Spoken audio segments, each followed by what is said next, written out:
Heroes never die. Nerf this. Salut tout le monde, bienvenue dans Nerf This Podcast épisode 6, je suis Altiron et comme chaque semaine je suis avec mon fidèle coéquipier Stuck Lego. Salut Lego.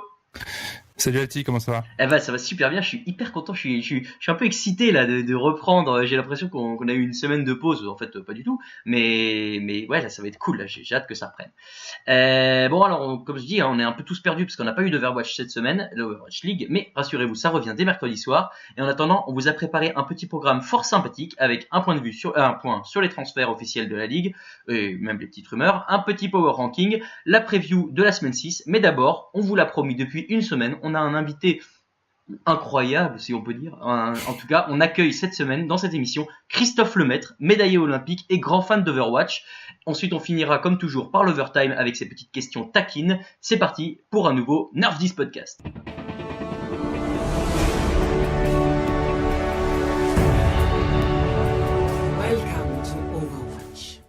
Et mesdames et messieurs, comme promis, on est dans cet épisode avec un invité exceptionnel puisque nous avons un double médaillé olympique, un double médaillé champion du monde et un quadruple champion d'Europe. Mesdames et messieurs, Christophe Lemaître est avec nous. Salut Christophe. Salut. Ça va ? Ça va bien, merci. Bah super, merci à toi d'être avec nous. On rappelle que tu es quand même sprinter, donc j'ai dit double médaillé olympique, tu as couru face à Usain Bolt quand même, c'est un truc de fou. Enfin, les gens ne réalisent pas, je crois. Ça fait quoi de courir face à Usain Bolt ? Bah, pour moi maintenant avec l'habitude, ça me fait plus rien maintenant. Peut-être la première fois que j'ai couru contre lui, c'était impressionnant de me voir me mettre une tôle comme ça, alors qu'il n'y avait pas forcément l'habitude, mais après maintenant, à force de courir contre lui, bah ça fait plus de courir contre lui, quoi. Bon, il est sympa. Oui, il est sympa. Il est un peu comme on le voit à la télé. Il est vraiment sympa, ouais. Bon, cool. Bon, on n'est pas là pour parler de trop de ta carrière, malheureusement. On est là pour parler de Overwatch, puisqu'en fait, on a découvert dans le Nerf This Podcast, grâce à un article d'un de nos collègues, Paul Arrivé sur l'équipe.fr, que tu es un grand joueur d'Overwatch. Et alors, je savais pas du tout. Et en fait, on a vu après que tu avais déjà pas mal suivi la Coupe du Monde d'Overwatch. Et donc, tu as suivi l'Overwatch League, apparemment. Alors, est-ce que tu as le temps, avec tous tes entraînements, de suivre ça ? Ah ouais, totalement. Bah après, je regarde pas forcément en direct parce que des fois c'est un peu tard et donc c'est un peu compliqué. Mais une fois dès que j'ai le temps, bah je regarde les vidéos des matchs qui sont passés et je m'intéresse à ce qui s'est passé du coup, les résultats, etc. Alors, qu'est-ce que tu as pensé de cette première saison, la victoire de Londres, malheureusement, les Valiant, dont tu as dit que tu étais un fervent supporter, qui passe à rien des playoffs. Toi, qu'est-ce que tu as pensé de cette première étape de l'Overwatch League ? Bah, ce que j'ai pensé, c'est pas vraiment une surprise de voir ces équipes coréennes dominer un peu cette Overwatch League pour le moment. Ça a un peu déçu des Valiant qui passent à pas grand-chose quand même des playoffs et de la phase finale, donc c'est un peu dommage, mais bon, voilà, pour moi il n'y avait pas eu trop grosse surprise. Après, j'étais surtout content du format de cette compétition et quand même de l'intérêt qu'il y a eu quand même pour cette Overwatch League, quoi. Ouais, c'est vrai que ça a été pas mal suivi. C'est pas mal sur le modèle des compétitions américaines. Je sais pas si tu suis un peu tout ce qui est NBA, NFL et tout, mais c'est un format qui marche. Et est-ce que toi tu t'attendais à un tel succès justement ? Bah, un peu. Enfin, c'est vrai que c'est un peu compliqué avec l'e-sport de trouver vraiment des gens qui suivent ça.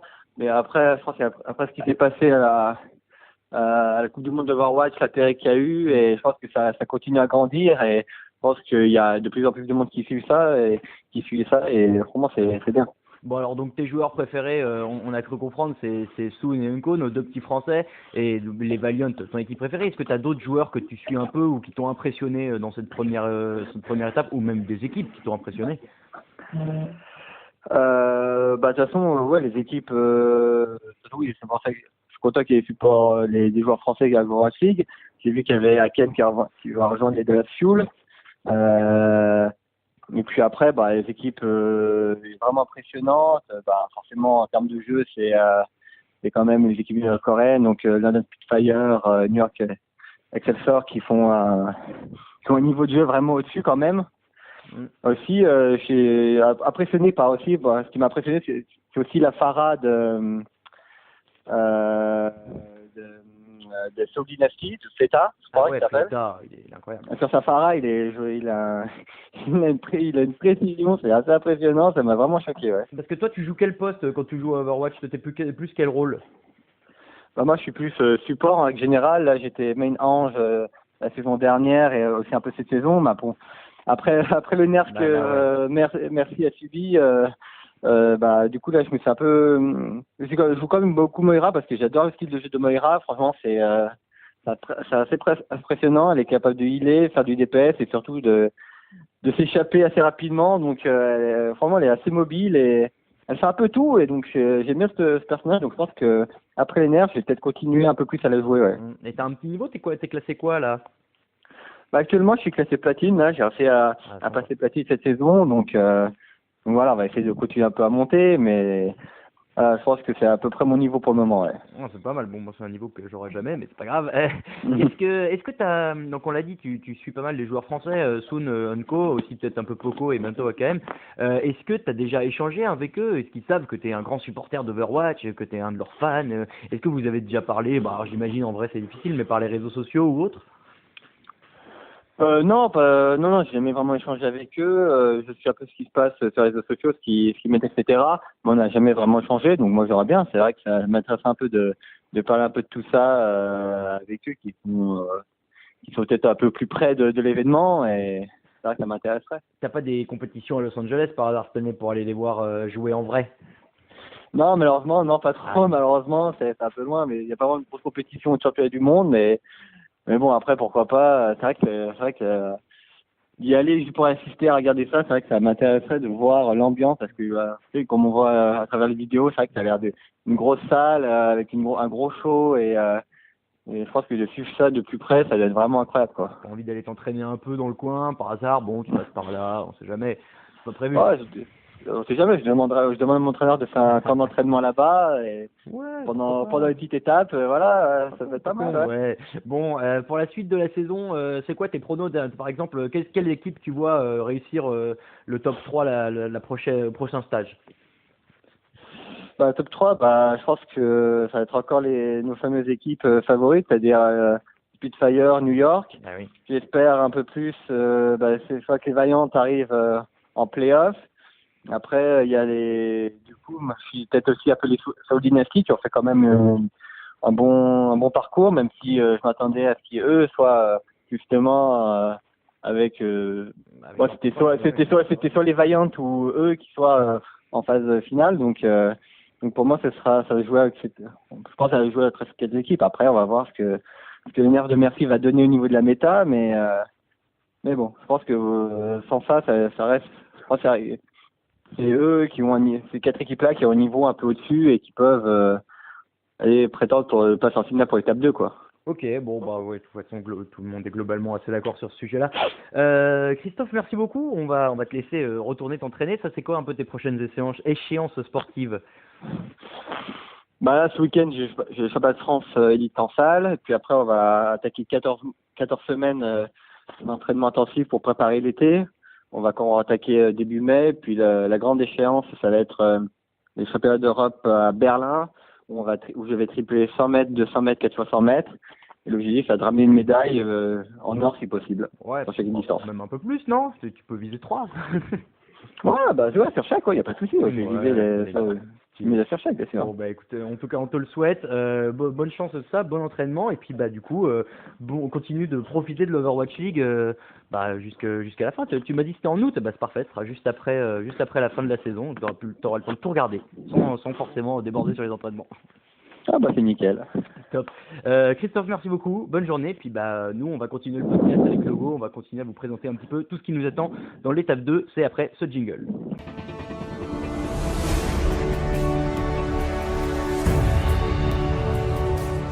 Capture the objective. Et suite à cette interview olympique, on va se faire un petit point Logo sur les transferts qui ont eu lieu dans l'Overwatch League. puisque la période des transferts s'était ouverte dès la fin de l'étape 1 et qu'elle va continuer jusqu'à la fin de l'étape 3. Si je ne dis pas de bêtises, je voulais regarder avant l'émission, évidemment je ne l'ai pas fait, c'est terrible. On va parler d'abord des transferts qui sont officiels et on dira un petit mot, si tu veux bien, ensuite sur les rumeurs qui agitent la toile des transferts de Overwatch League pour voir un peu ce qui a évolué dans les équipes depuis la pause. Officiellement, pour l'instant, on a 4 équipes qui ont fait venir plusieurs joueurs ou joueuses, ou un d'ailleurs, on va voir aussi. On va commencer avec le recrutement le plus important en termes de quantité, puisque ce sont les Shanghai Dragons qui ont recruté 3 joueurs et une joueuse. Je vais vous faire la petite liste et ensuite on en discutera. Donc ils ont d'abord recruté Sky, qui était un support chinois qu'on a vu notamment à la Coupe du Monde dans l'équipe chinoise. On a Geguri, qui est donc la joueure coréenne spécialisée sur Zarya. On a Fearless, qui est un tank coréen, et Ado, qui est un DPS coréen. En gros, on a doublé tous les postes avec un bonus en tank, puisque la méta qui vient s'annonce très tank friendly, si je peux dire. Logo, toi, quelle est ton analyse, quels sont tes sentiments, j'aimerais dire, de ce recrutement des Shanghai Dragons? Déjà, la première chose qui est surprenante, c'est le nombre de joueurs non chinois qui ont été recrutés par Shanghai. On sait que les équipes coréennes, chinoises, des équipes avec de fortes barrières de la langue. Et pour le coup, avoir 3 joueurs coréens qui intègrent cet effectif qui était avant full chinois, c'est un peu, ça va être une difficulté. Ça va être difficile de bien les intégrer tout de suite. Après les joueurs qui sont là, il y a eu quand même une chose intéressante, c'est l'arrivée de Ado, qui est un main connu pour son Genji, en sachant que c'était un des problèmes des Dragons, c'est le manque de constance sur ce Genji, où il n'y a vraiment pas de DPS qui le jouait vraiment bien. La chose qui est aussi notable, c'est l'arrivée de Geguri, qui est quand même une joueuse assez connue par le fait que ce soit la première joueuse professionnelle d'Overwatch. Donc c'est une bonne nouvelle. En plus, elle arrive avec une position de off-tank qui va être plutôt importante sur la nouvelle méta, puisqu'on risque d'avoir de la 3, voire peut-être des fois 4 tanks. Après, voilà, l'ensemble des joueurs qui ont été recrutés par Shanghai sont pas des joueurs qui sont extrêmement reconnus dans le monde. Les Coréens sont pas des pointures qui ont été dans des blockbuster teams. Mais en tout cas, ça se renforce et c'est de bonne augure. Oui, de toute façon, cette équipe des Dragons, elle avait besoin de faire quelque chose pour sortir un peu de cette dynamique négative. On l'a vu, ils ont eu 0 victoire pendant ce premier stage. En 10 matchs, c'est un peu compliqué. Voilà, maintenant, tu l'as dit, moi en tout cas, je suis assez d'accord avec toi, c'est des changements importants, et notamment sur Geguri avec sa Zarya qui peut devenir un perso méta. Et d'ailleurs, on va en reparler aussi avec l'équipe suivante et les recrutements des Florida Mayhem, qui eux aussi avaient besoin de renfort dans la mesure où ils étaient que 6, et c'est la dernière fois qu'on pourra dire ça. Et il y a le premier recrutement qu'ils ont fait, c'est Zapis, qui est un ancien joueur des Giganti, comme plein d'autres joueurs de la ligue, Linkzer, Chaz, Bigouz, Fragi. Et Zapis, il était très fort sur Zarya. Et voilà, encore une fois, est-ce que les équipes n'ont pas recruté en pensant futur méta, justement? Oui, c'est fort possible. On a eu beaucoup de Lucio qui ont été rajoutés dans les équipes, on en parlera après. Mais concernant Zapis, ce qui est intéressant, c'est qu'avant de jouer chez Giganti, il était chez Ninja in Pyjama, NIP. Et c'est une équipe qui était très connue à l'époque pour être une équipe qui jouait beaucoup la quad tank. Donc au-delà, je sais pas s'il va être titulaire, s'il va beaucoup jouer, mais par contre il va pouvoir apporter énormément d'expérience et d'expertise sur cette partie de la méta. Alors c'est un peu tôt pour savoir si c'est vraiment ce qui va être joué en stage 2, mais c'est intéressant qu'il arrive avec cette connaissance-là sur ce style de jeu. Ouais, et il se laisse le choix, en tout cas, si jamais ça passe, c'est une recrute intelligente. Il y a 2 autres joueurs qui ont été recrutés par les Mayhem, c'est 2 joueurs coréens qui rejoignent donc un effectif qui jusque-là était 100% européen. C'est le tank Awesome Guy et le DPS Saya Player. Tous les deux viennent de la formation coréenne Meta Athena qui jouait en Apex. Il y a d'autres joueurs de la ligue qui sont passés par là. On a notamment Libero, le DPS des New York XL, et Nuss, le tank des Spitfire, qui ont rejoint cette équipe, enfin qui jouait avec Meta Athena, pardon. Est-ce que des joueurs coréens, justement, on a eu le même point tout à l'heure avec les Shanghai Dragons, dans une équipe uniquement européenne, est-ce que ça va pas être un petit problème de communication au début? Alors forcément, il y aura forcément une période d'adaptation, surtout que bon voilà, c'est deux joueurs qui n'ont pas l'habitude de jouer avec des étrangers. Il y a des joueurs coréens qu'on connaît comme Effect par exemple ou Carpe qui avaient l'habitude déjà de jouer avec des non-coréens, donc c'est plus facile pour eux de s'intégrer.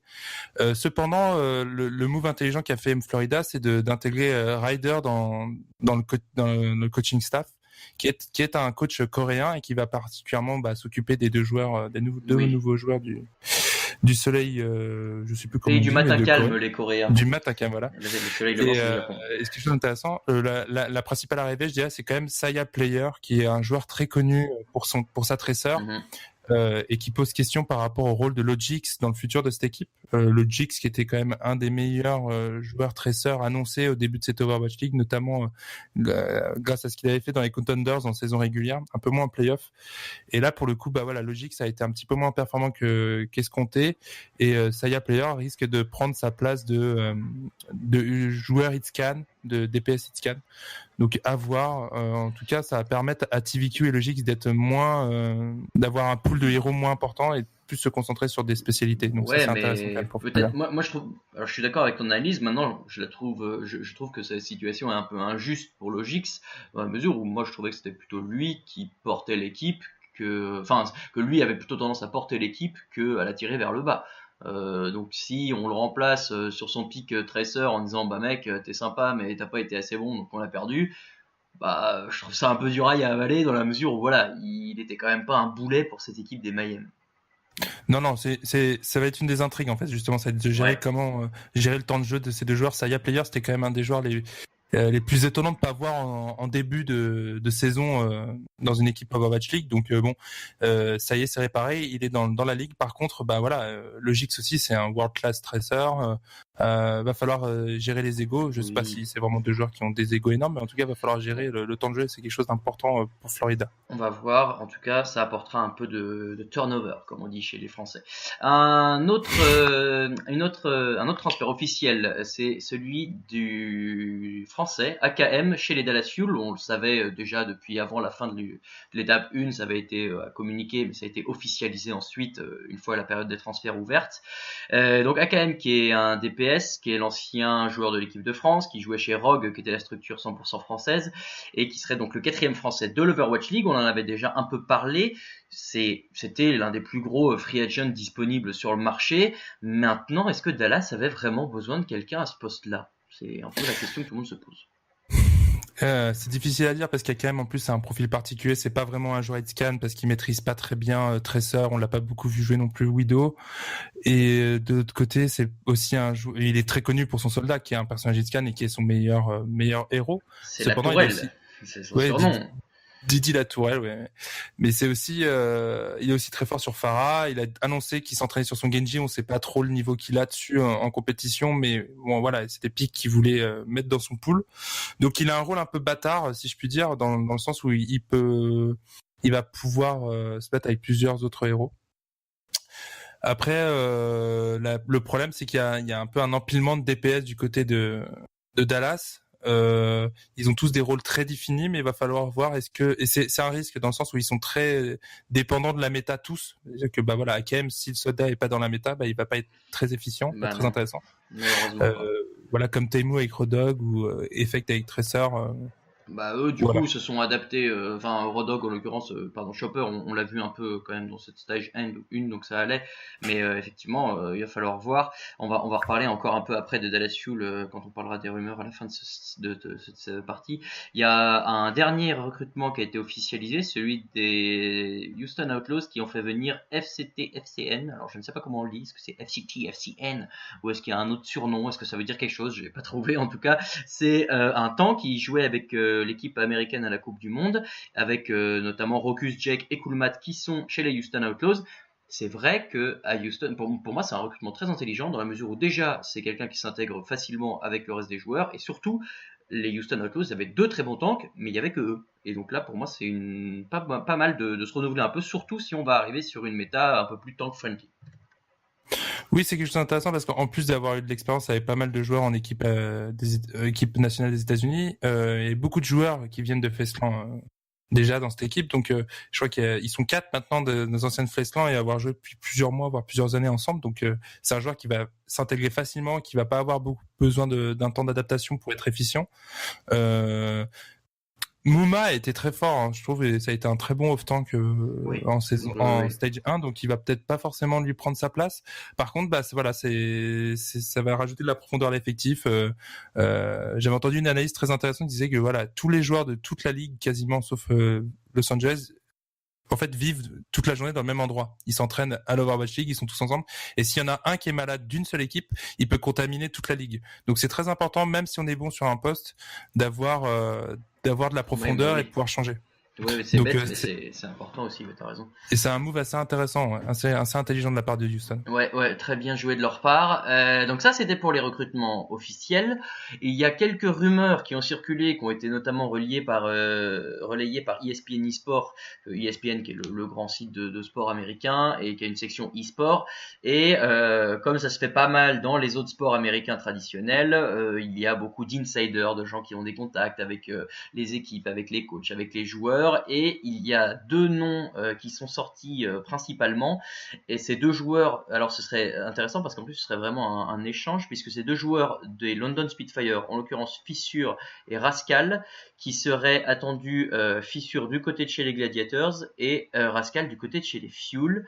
À la rigueur, Fissure chez les Gladiators, ça a du sens. Maintenant, Rascal qui a un DPS en plus chez Dallas, j'avoue que je serais assez surpris. Je sais pas toi ce que t'en penses.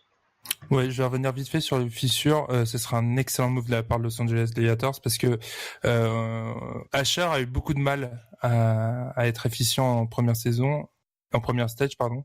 Et on sait qu'il y a une très grosse synergie entre les tanks et les DPS et ça marche comme ça par duo.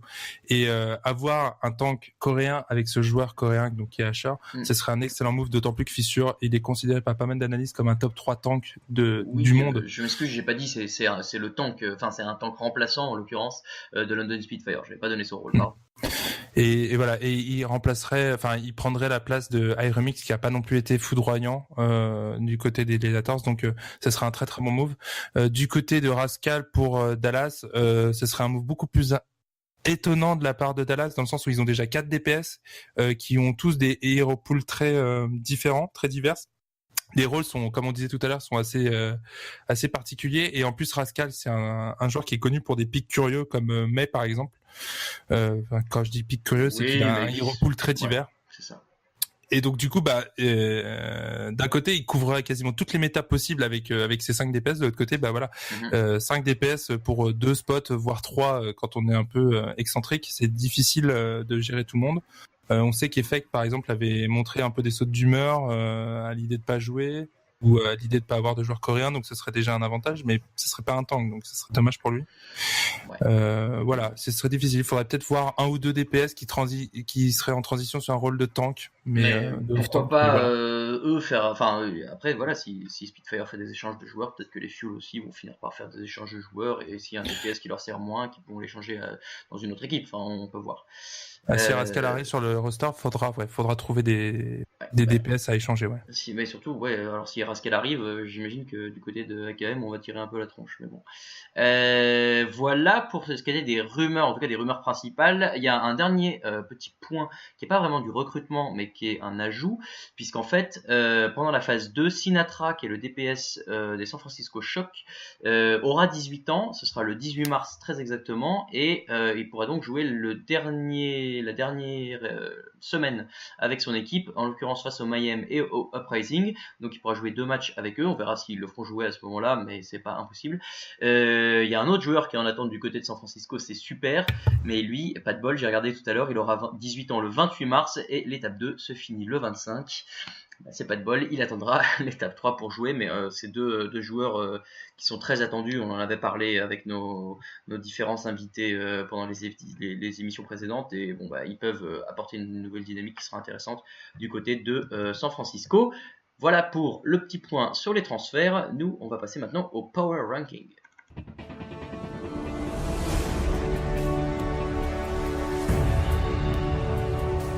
Escort the payload. Alors pour ceux qui ne savent pas ce que c'est qu'un power ranking, c'est très facile, c'est une sorte de classement subjectif des équipes que l'on fait en se basant sur les forces et les faiblesses de chacun à l'instant T. Donc c'est pas un classement représentatif du classement actuel, puisque il peut y avoir des matchs avec des surprises, des matchs des équipes qui perdent face à des favoris, des choses comme ça. Donc voilà, nous c'est ce qu'on pense aujourd'hui des forces en présence dans l'Overwatch League. On a fait un classement chacun de notre côté logo, et puis en faisant une moyenne des deux, on a le classement qu'on va vous donner maintenant. Alors on va vous le donner dans un premier temps et on en débattra ensuite. Ça donnerait selon nous, en numéro 1 les New York Excelsior, en 2 les London Spitfire, en 3 les Los Angeles Valiant, en 4 les Houston Outlaws. Qu'est-ce qui te fait rire? On en parlera après. En 5 les Seoul Dynasty, 6 Boston Uprising, 7 Philadelphia Fusion, 8 Dallas Fuel, 9 Los Angeles Gladiators, 10 Florida Mayhem, 11 San Francisco Shock et 12, malheureusement pour eux, les Shanghai Dragons. Bon. On va revenir un petit peu en détail sur ce classement qu'on a fait, plus ou moins en accord. En l'occurrence, Excelsior, Spitfire en 1 et 2, ça nous paraît logique, on était assez d'accord. Pourquoi Excelsior au-dessus alors que Spitfire vient de gagner? C'est la question qu'on pourrait être en droit de se poser. Moi, j'avoue que sur le papier, l'effectif d'Excelsior me paraît meilleur sur plusieurs postes. Maintenant, Spitfire, voilà, ça mérite un 2, mais je pense pas que c'était une anomalie la dernière fois. C'était juste peut-être une combinaison de plein d'éléments, notamment la dynamique du moment qui ont fait que Spitfire gagnait. Je crois quand même que Excelsior est au-dessus. Oui, c'est une équipe plus dense pour moi, New York. Ils ont plus de talent à tous les postes. Alors attention, Spitfire a du talent aussi à tous les postes, mais il me semblait que New York était beaucoup plus dense. Il y avait beaucoup plus de régularité au fil des matchs. Ils ont perdu qu'une seule map, alors que Londres, mine de rien, ils en ont perdu 3. Voilà, ça joue. New York est plus solide sur la longueur pour le moment. Oui, bon, mais c'est top 1 et 2, ça, il n'y a pas trop de débat là-dessus. Équipe suivante, alors c'est comme ça, c'est en fonction de nos moyennes, ce sont les Los Angeles Valiant. On a les Houston Outlaws en 4, les Seoul Dynasty en 5 et les Boston Uprising en 6. Ça fait un groupe assez homogène qui on peut parler de groupe des poursuivants derrière les deux géants. Au début de l'année, on mettait les Dynasty devant tous ces gens-là. On a vu qu'ils ont fait 2 très mauvaises semaines pour finir l'étape 1. Moi, je les voyais un peu mieux que 5. Toi, tu les as mis plus bas, donc ça leur fait une moyenne à 5. Pourquoi est-ce que tu les verrais d'ailleurs plus bas que ça encore, toi? Parce que je trouve que il n'y a pas beaucoup de motifs d'espoir du côté de Dynasty. Ils se sont améliorés en rajoutant un Lucio. Mais par contre, je sais pas, j'ai trouvé qu'il y avait des erreurs de coaching. Enfin, il y avait la volonté de mettre Guido tout le temps sur le terrain, qui était pas forcément quelque chose de très efficient, en tout cas. À fortiori peut-être intelligent sur le long terme, mais à court terme, ça a pas marché. Même face à des équipes plus modestes, ils se font peur. Voilà, on a vu les Dragons, même s'ils perdaient, voilà, c'était un des matchs où ils étaient plus convaincants aussi face à Fusion aussi, mais voilà, cette équipe de Dynasty, voilà, j'ai pas trop de conscience. Et puis il y a aussi le fait que Rudiong commence à décliner. C'est un peu l'âme de cette équipe. C'est clairement plus le meilleur joueur du monde comme on avait pu le dire il y a quelques années. Voilà, quelques semaines plutôt, non? Non, nous on a pu le dire il y a quelques semaines, mais c'était il y a quelques années, enfin il y a 1 ou 2 ans, c'était clairement le meilleur joueur du monde. Après ça l'était un peu moins, mais c'est un peu l'âme de cette équipe, donc forcément je les vois un peu décliner. Ouais, c'est vrai. Non mais moi je suis d'accord avec toi, mais voilà, je pense quand même qu'ils ont encore les moyens de faire bonne figure dans cette Overwatch League. Même s'ils sont que 5, c'est quand même pas mal. Du coup ça nous donne donc les Valiant en 3, Outlaws en 4. Moi, tu vois, les Houston Outlaws, je trouve que ils méritent largement cette place qu'ils ont eue en demi-finale du Stage 1. Maintenant, ça joue beaucoup sur l'effet de surprise et sur ils ont un peu influencé la méta avec ce Jake sur Chacal, avec ces Orisa Chopper. Est-ce que les équipes ont pas eu le temps justement maintenant de s'y préparer? Est-ce que avec plus de temps, que ça risque pas d'être un peu plus délicat pour eux?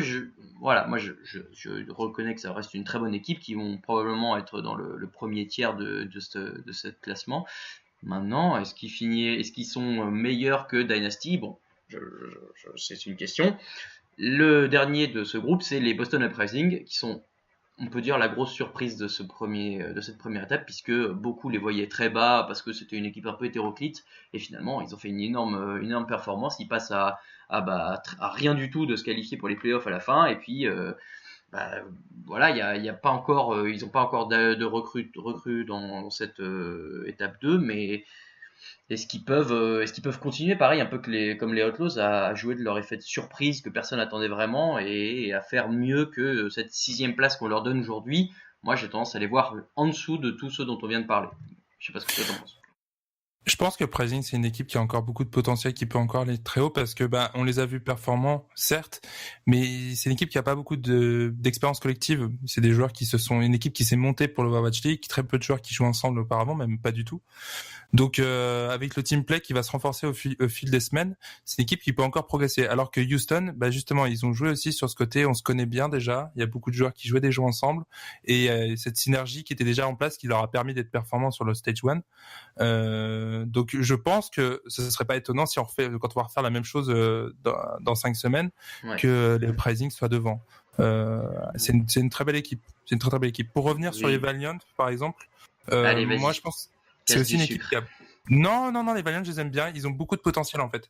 Ils ont un truc, c'est leur duo de tank qui est très très intelligemment construit, cette équipe. Ce duo coréen est vraiment bien.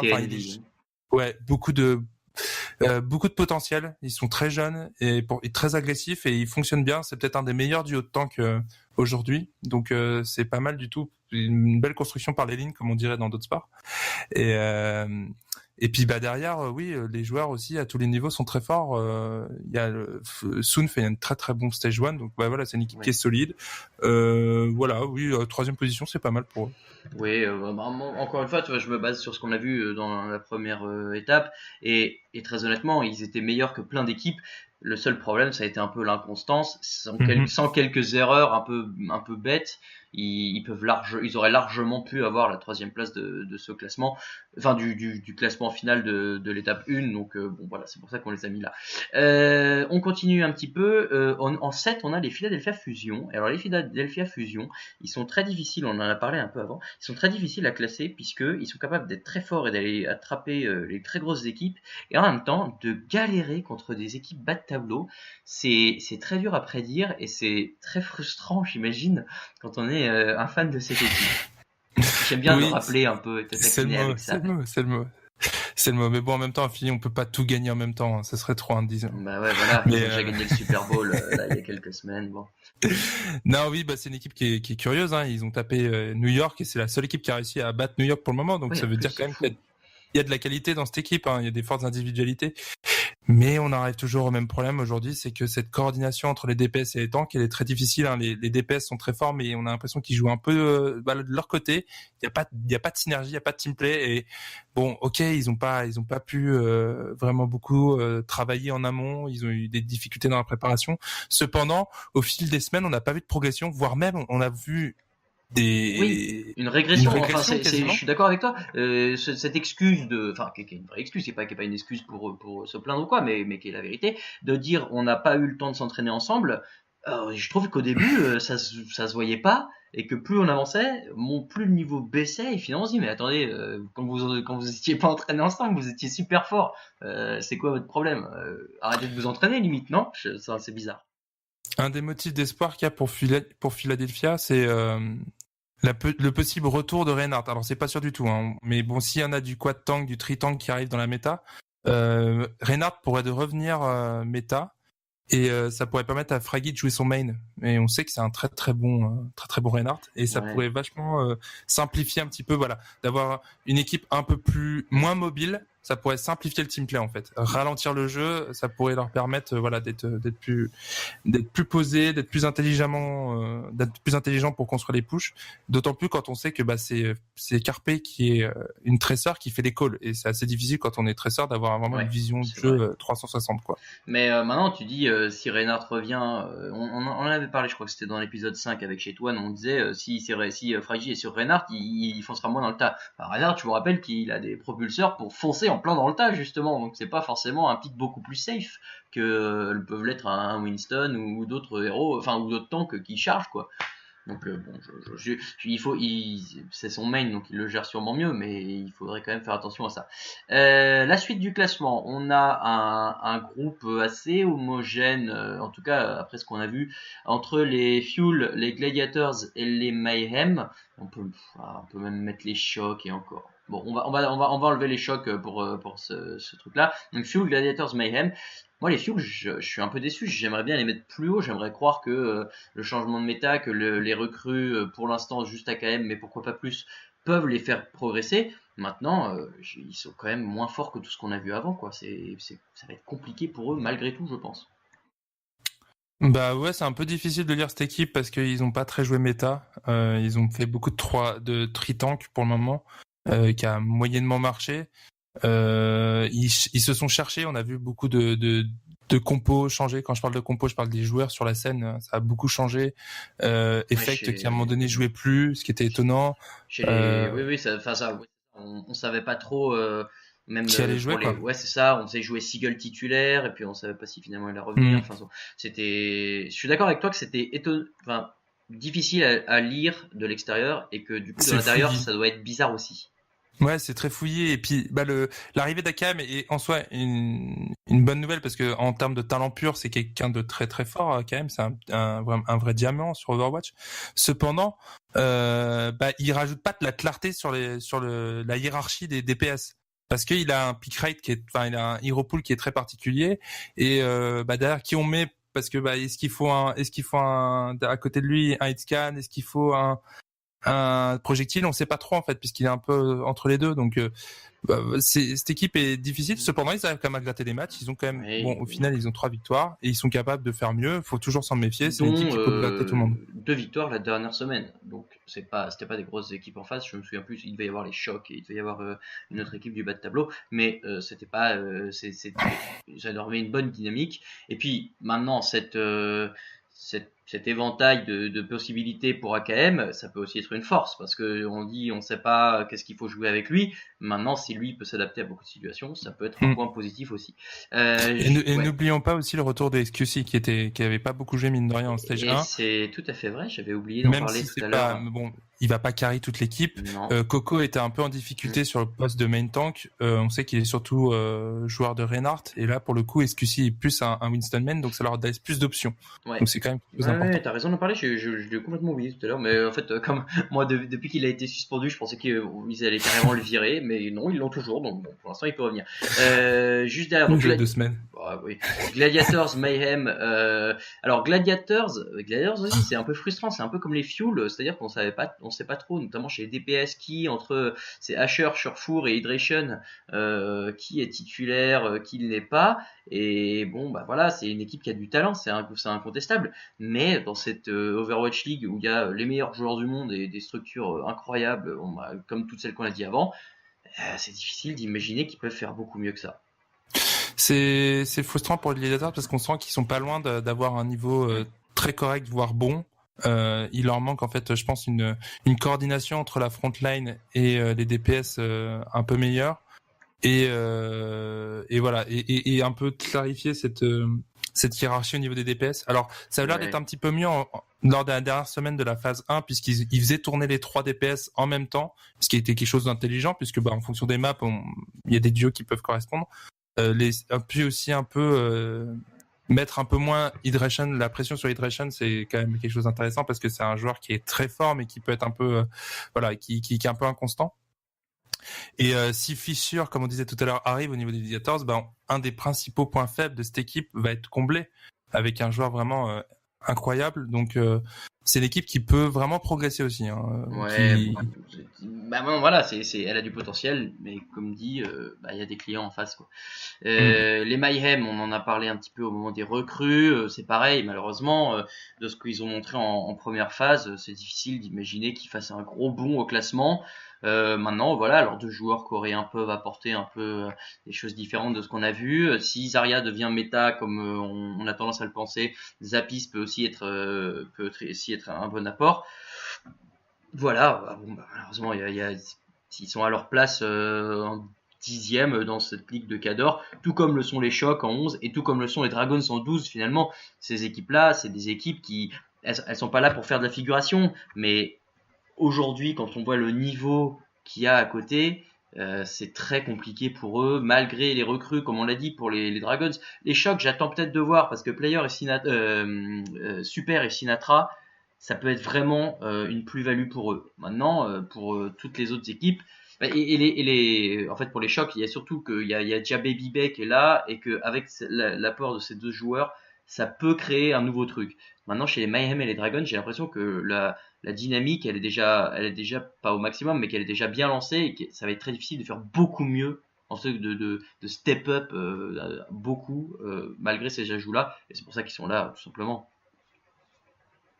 Ouais, faut voir pour les Mayhem parce que bon, le changement et de méta et l'arrivée de joueurs plus le changement de map, ça fait que quand même c'est assez difficile de lire ce qui va se passer. Alors ça, je suis d'accord avec toi.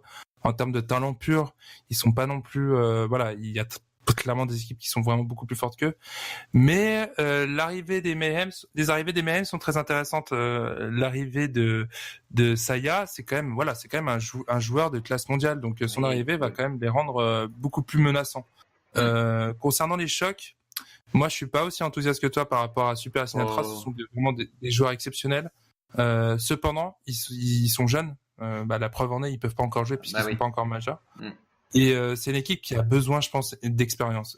C'est une équipe un peu fofolle, qui est un peu, qui est un petit peu, qui manque d'organisation, qui a pas un jeu très carré. Et c'est un de leurs plus gros défauts. Et en plus, en tout cas, à court terme, leurs adversaires directs se sont renforcés et pas eux. Donc ça va être problématique. Et pour finir sur les Dragons, ils se sont renforcés intelligemment puisqu'ils ont comblé des besoins directs. Cependant, c'était pas les joueurs les meilleurs qu'ils pouvaient prendre. Il y avait quand même il y avait beaucoup de, c'est pas des joueurs qui sont extrêmement connus au niveau de Overwatch sur le monde entier.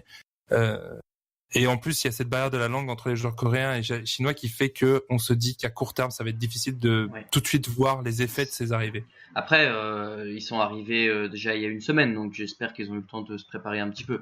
Enfin, on va voir ce que ça va donner. En tout cas pour notre Power Ranking, on vous le mettra à l'écrit sur Twitter que vous ayez de quoi vous le ressasser. Et on va maintenant passer au preview de la semaine 1 de l'étape 2. C'est parti.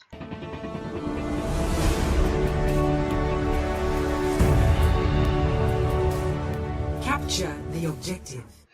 Alors, mesdames et messieurs, la Overwatch League reprend enfin ce jeudi. Ça y est, c'est le moment que tout le monde attendait. Moi, je suis très impatient. En tout cas, je ne savais pas quoi faire de mes dernières soirées. La semaine dernière, j'errais dans mon appartement. Non, pas du tout. Le premier match, en plus, on a de la chance, on est gâtés, puisque le premier match qui va reprendre dès jeudi à 1h du matin, ce seront les Seoul Dynasty contre les Los Angeles Valiant. Logo, qu'est-ce qui a pu changer selon toi par rapport aux 3-0 qu'ont pris les Dynasty il y a 2 semaines, pendant la dernière semaine, et qui peut être un motif d'espoir pour Dynasty dans ce match? Le changement de méta, j'imagine, qui peut être quand même assez important. Déjà, ouais. On risque de revoir Toby sur son Lucio, et Toby, c'est quand même un joueur qui est connu pour son Lucio, qui est peut-être le meilleur Lucio, en tout cas avant le début de la saison, qui était considéré comme le meilleur Lucio du monde. Ça peut être quelque chose d'intéressant. Après, Fleta, est-ce qu'il va réussir à être aussi performant? Il était notamment connu pour sa Widow et sa Pharah. Est-ce que sur ces pics-là, avec une méta qui sera peut-être un peu plus tanky, on sait pas encore, mais bon, c'est ce qui a l'air de se profiler. Est-ce qu'il va réussir à être aussi performant? On sait pas trop. Du côté des Valiant, c'est la même chose. Est-ce que la méta va leur scier? Est-ce que les maps, le map pool qui a changé va leur convenir? On ne sait pas trop. Moi, sur la dynamique, je resterai quand même sur les Valiant pour le moment. Ils m'ont l'air plus forts. Moi aussi. On va donner notre prono au moment de tous les matchs si tu veux. Excuse-moi. Non, mais il y a pas de problème du tout. Mais non, ce sera juste plus simple pour nous. Mais en fait, moi, je vois ce match comme pas déjà déterminant pour les Dynasty dans cette phase, pas pour la globalité de la ligue, mais en tout cas pour cette phase-là, puisque c'est un adversaire direct. On l'a vu aux dernières étapes, les Los Angeles Valiant, vu qu'ils sont dans la même division, et que ils ont une dynamique assez négative depuis 2 semaines, et si tout de suite ils n'arrivent pas à se rassurer face à un gros concurrent, derrière ça va être compliqué parce que ça veut dire que ils vont pas donner une impression d'invincibilité comme ils pouvaient le faire au début. Et pour les autres équipes, l'odeur du sang, ils sont prenables sur ça, ils sont prenables sur ça. Moi, je pense que s'ils perdent ce match-là, derrière, ils se mettent tout de suite en danger pour les 5 semaines qui suivent. Parce que, on va se dire qu'ils sont moins bien et qu'en fait, finalement, par rapport à leurs 2 homologues coréens, ils sont en dessous. Ce qui est, je pense, le cas, mais bon. C'est très serré, hein. Derrière les deux premières équipes, il y a 4 équipes qui se tiennent dans un mouchoir de poche, donc une map de lâcher, c'est très important, Oui. ne serait-ce que Ouais, bien sûr. Pour une carte de lâcher déjà, c'est important. On l'a vu, ça s'est joué là-dessus pour la 3e place de la demi-finale. Que voilà, c'est important pour les 2 équipes, ne serait-ce que de perdre 2-2, quoi, si quitte à perdre, quoi. C'est ça, voilà. Donc engranger le maximum de points.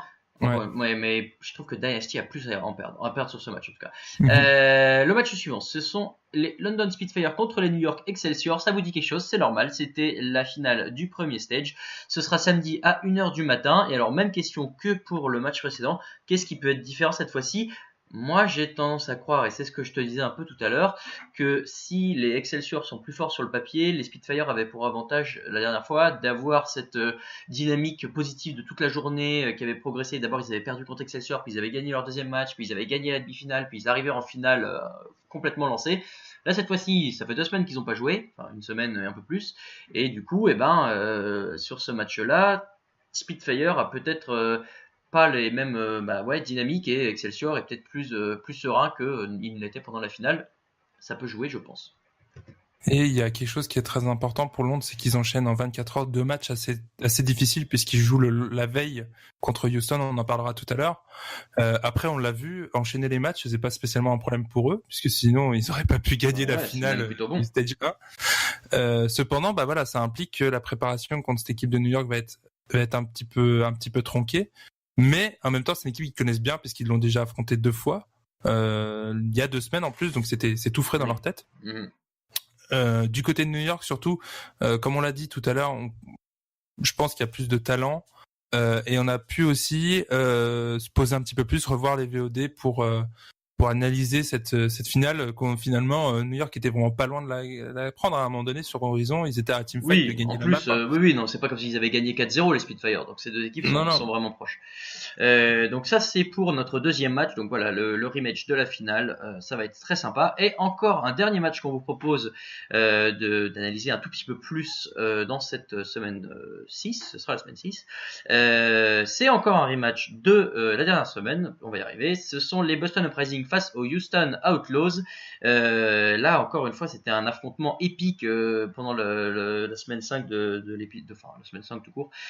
C'était avec pour la 3e place au bout entre Valiant qui s'invitait un peu dans la danse, Uprising et Outlaws. Finalement, Outlaws avait emporté la 3e map de Lijiang Tower qui était la 5e map. Enfin, c'était un truc incroyable. Et au bout, Houston avait arraché la qualif. Est-ce que cette fois-ci, Boston peut résister à Houston, tout simplement ? Ce qui va être difficile pour Boston, c'est qu'on les a vus très performants sur une méta, très dive. Là, on a une nouvelle méta qui arrive et Houston, eux, ils ont l'expérience collective de plusieurs métas ensemble. Donc, ils ont déjà plus d'options de team play. Alors que Boston, il faut un peu pas redémarrer de zéro parce que forcément, il y a des choses qui sortent d'avant. Ça reste le même jeu avec les mêmes héros. Mais il va falloir recréer de nouvelles stratégies, retrouver des synergies qui existaient pas avant. Et c'est un petit peu la difficulté pour Boston. Cependant, on va avoir une méta qui sera, a fortiori, un petit peu moins dive. Et Houston a brillé en anti-dive surtout. Donc, face à une équipe qui sera peut-être forcée, à cause de la méta, de moins jouer sur Genji, Pharah, Tracer, ces pics-là, est-ce qu'ils vont réussir à être aussi performants qu'en Stage 1 ? C'est la question de ce match. Mais on va le voir, ça ce sera dimanche à minuit, ce sera l'avant-dernier match de la semaine. Vous allez voir, les horaires ont changé, on va en parler tout de suite dans notre déroulé des matchs. Déroulé des matchs qu'on va commencer par un petit rappel sur les pronos, puisqu'on a fait les comptes avec Logo juste avant l'émission. Il se trouve que je mène largement 54-44, incroyable. Et on a fait un petit changement de règle aussi sur les pronos qu'on vous avait pas encore dit, mais qu'on avait déjà commencé à faire. C'est que maintenant on ne pourra plus mettre le point bonus que sur les affiches de la semaine, puisque sinon c'était trop facile. On mettait toujours les matchs des Coréens contre les Dragons et c'était dans la poche. Donc on arrête tout ça. Maintenant on a le droit plus qu'au match de la semaine. En l'occurrence cette fois-ci on a dit que c'était Séoul contre Los Angeles Valiant, Excelsior contre Spitfire et Uprising contre Outlaws. On va commencer dans l'ordre des matchs de la semaine. Je te donne la fiche, tu me donnes ton prono et éventuellement ton point bonus. Premier match de la semaine, Seoul Dynasty, Los Angeles Valiant, jeudi à 1h du matin. Je prends les Los Angeles Valiant et paf, direct d'entrée de jeu. Pour mettre la pression, je mets mon bonus. Qu'est-ce que tu fais? J'avais prévu de prendre les Valiant avec le point bonus, mais je suis joueur, je vais changer le dernier moment, je vais juste prendre les Valiant. C'est beau, j'adore le beau jeu. Deuxième match, c'est Dallas Fuel contre Shanghai Dragons, jeudi à 3h du matin. Ce sera le premier match d'AKM, on espère qu'ils le feront jouer. Moi, je vais prendre le Dallas Fuel. Aussi pareil, je vais prendre Dallas. Ça me paraît assez évident. Troisième match du jour, les Los Angeles Gladiators contre les San Francisco Shock, jeudi à 5h du matin. Moi, ce sera les Gladiators sur ce match. Oui, ils s'étaient rencontrés il n'y a pas si longtemps que ça, je crois que c'était en semaine 4 ou 5. Les Gladiators avaient gagné. Si Fisher n'est pas là, les deux effectifs seront les mêmes. Donc je vais quand même logiquement garder les Gladiators aussi. Ouais. Houston Outlaws contre London Spitfire, vendredi à 1h du matin. Et là, vous remarquez qu'il n'y a plus de match le jeudi à 23h, puisque Blizzard a décalé les horaires du jeudi, donc du vendredi et du samedi, puisque maintenant ils sont décalés de 2h. Donc ça commence à 1h du matin le vendredi. Houston Outlaws contre London Spitfire. Je prends London Spitfire. Je vais prendre les Spitfire aussi, ouais. Allez hop. New York Excelsior contre Florida Mayhem, vendredi à 3h du matin. New York Excelsior, sans grande surprise. Ouais, alors ce qui va être intéressant pour Florida, ça va être de savoir dans quelle mesure ils vont intégrer les nouveaux joueurs. Et aussi, ça va être des joueurs qui connaissent un petit peu New York, puisque c'est des joueurs qui ont joué à l'Apex. Donc Florida peut gagner une ou deux maps, peut-être pas deux maps, mais ce serait une belle performance. Déjà gagner un match. Ouais. Ce qui est important pour les Florida, c'est de montrer des choses plus que gagner un match. C'est logiquement, montrer qu'ils sont là. T'as raison. Ouais. Donc Excelsior pour toi aussi. Boston Uprising contre Philadelphia Fusion, vendredi à 5h du matin. Je vais prendre les Uprising, mais c'est serré. Ouais, je vais prendre le Uprising et ça sera pas serré parce qu'on les a vus il y a pas si longtemps les deux jouer, je crois que c'était en semaine 5. Si je dis pas de bêtises, de mémoire, je sais plus, vous me corrigerez. Et Boston avait gagné 4-0. Bon, et on avait annoncé un match serré, ça l'était pas du tout. Après, encore une fois, peut-être que ce changement de méta peut les embêter puisqu'ils étaient très forts en drive, comme on a dit tout à l'heure, mais en même temps, Philadelphie aussi, c'est une équipe qui a pas beaucoup d'expérience collective. Encore moins. Et qui vont avoir le même travail. Encore moins non, puisqu'il y avait le duo Carpe et Shadowburn qui jouaient déjà ensemble à Feslan. Donc il y a déjà ça à pas construire, mais tout le reste, il faut le revoir, en tout cas au niveau de la méta. Je viens de repenser, tu as tout à fait raison, c'était un match de la semaine 5, puisque c'était le remake du Super Bowl entre Boston et Philadelphie. Et c'était après le Super Bowl. Suis-je ballot? Mais bon, Boston en tout cas. Ouais, ok, moi aussi. Cette fois-ci. London Spitfire contre New York Excelsior, samedi à 1h du matin. Je prends les New York Excelsior. Voilà. Puisque, pareil, dynamique, tout ça. Ouais, ça m'ennuie. Je vais faire que les mêmes pics que toi cette semaine, mais ouais, je vais prendre New York aussi. Tu prendras pas de retard, je pense qu'ils ont beaucoup à prouver sur ce match-là. Ils ont une vengeance à faire. Ouais, probablement. Ils ont dû bien le préparer. Dallas Fuel contre LA Gladiators, samedi à 3h du matin. Je prends les Dallas Fuel. Pour la, peut-être pas surprise, mais pour confirmer. C'est un des matchs qui est difficile à pronostiquer. Je vais prendre les Gladiators, tiens. Allez, hop. Je les aime bien, cette équipe. Ils progressent, je trouve. C'est vrai. Donc, San Francisco Shock contre Seoul Dynasty, samedi à 5h du matin. Je prends les Seoul Dynasty. Ouais, Seoul, s'ils prennent pas celui-là, c'est fini. C'est très compliqué. T'imagines, ils perdent les Valiant et les Shock. Oh là là, derrière, c'est la crise. Non, je pense pas. Il y a pas beaucoup de motifs d'espoir tout ça. Donc non, je vais prendre Seoul aussi, ouais. Philadelphia Fusion, Florida Mayhem, samedi à 22h, donc il n'y a plus de match à 20h, ça c'est quand même pas terrible. Je vais prendre les fusions, parce que oui, il faudrait quand même gagner de temps en temps aussi. Ouais, bah moi je vais prendre Florida, je vais être superstitieux. Je pense que Florida, mine de rien, comme on disait tout à l'heure, ils sont quand même bien renforcés. Et c'est une équipe qui avait montré des progrès en fin de saison, en fin de stage 1, pardon. C'est vrai. Donc, et j'ai peur que Philly se fasse surprendre. Mais j'espère avoir tort, mais j'ai peur qu'il se fasse surprendre. On va voir. Boston Uprising contre Houston Outlaws dimanche à minuit. Je prends les Houston Outlaws moi aussi, je vais prendre. Pardon, excuse-moi. Je vais prendre je vais prendre la Outlaws aussi et je vais mettre mon point bonus sur ce match-là. Et le bon point bonus que tout le monde attendait, il est là. Voilà. Bon choix, pourquoi pas, je suis assez d'accord avec toi. Et enfin, on finit cette semaine 1 de l'étape 2 par le fantastique Shanghai Dragons et les Valiant, dimanche à 2h du matin. Donc voilà, ce seront les matchs de 2h et ce seront les Valiant pour moi, sans grande surprise. Oui, les Valiant pour le monde entier, je pense. Hein. Pas de problème là-dessus. Pour le monde entier, manque de respect pour cette équipe. Non, mais bon, voilà, il faut pas être complètement aveugle. On sait que. Non, mais c'est comme Florida, c'est une équipe Shanghai qui cette semaine, en tout cas pendant les 2-3 premières semaines, prochaines semaines, devront plus montrer des progrès. Assurer que les nouvelles recrues, voilà, c'était des bons choix plutôt que des victoires. Ça se joue sur du long terme là pour ces équipes-là. La saison est encore longue et l'émission ne l'est plus trop puisqu'on arrive bientôt en overtime.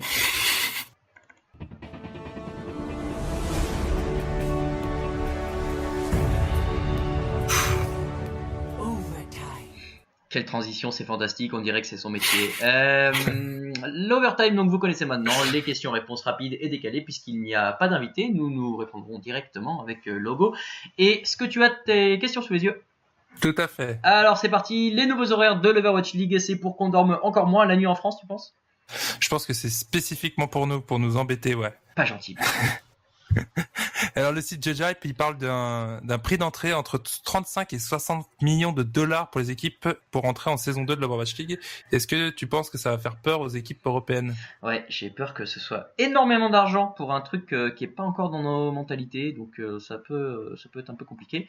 Cependant, s'il y a une équipe à Paris en saison 2, comment elle doit s'appeler à ton avis ? Ça me paraît évident, on va les appeler les baguettes. Ouais, ça serait pas mal.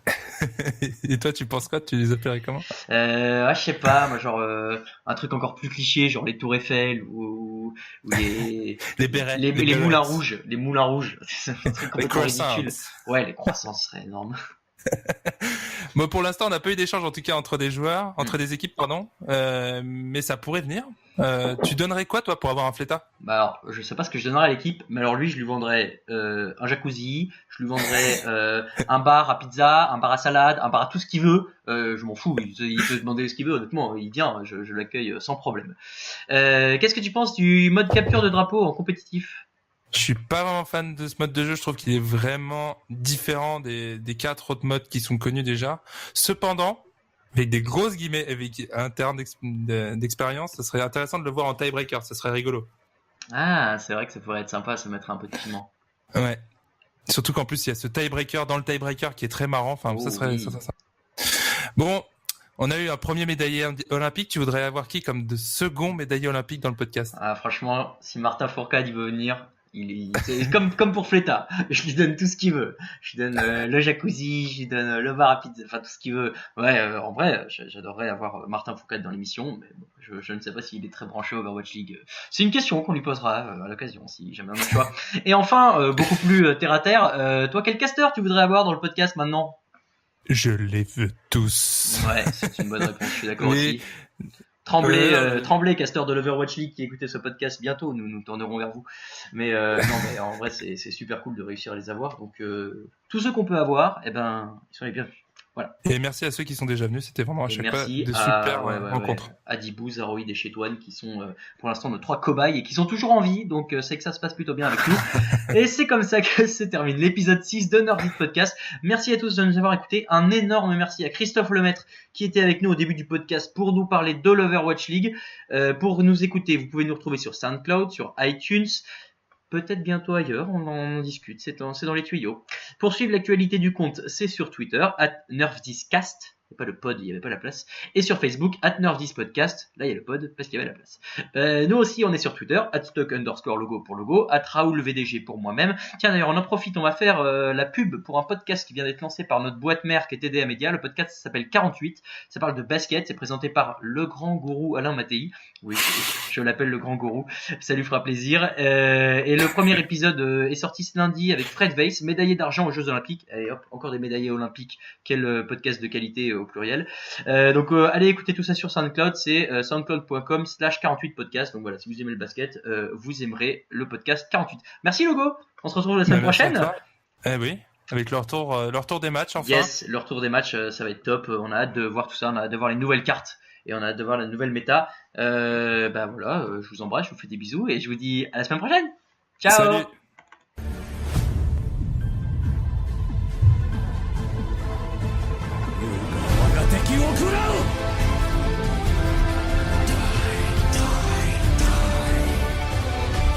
Heroes never die.